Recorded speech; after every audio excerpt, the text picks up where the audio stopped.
আজকে আমি যে ব্যায়ামগুলো করবো সেগুলো প্রত্যেকটাই লাঠির উপরে, অর্থাৎ যেটা লাঠির উপরে প্রত্যেকটা ব্যায়াম খুব easily just hold, first hold on, then hold, just এটাকে আমরা মাথায় রাখতে দেবো, ঠিক আছে? জাস্ট এই এই ওকে, এটা জাস্ট আপনার 5 মিনিটের মতো, বেশি ক্ষণ নয়, জাস্ট জগ। তারপর হাতটা এই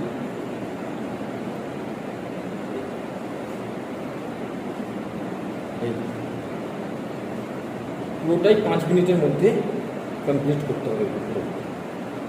ওকে, জাস্ট এটা 5 মিনিট করতে হবে, যাতে আমাদের এই শোল্ডার এবং আমাদের এই লাঠির উপরে যে যে এক্সারসাইজগুলো করবো আমরা সেইগুলো যেন কমপ্লিটভাবে আমরা করতে পারি, ঠিক আছে?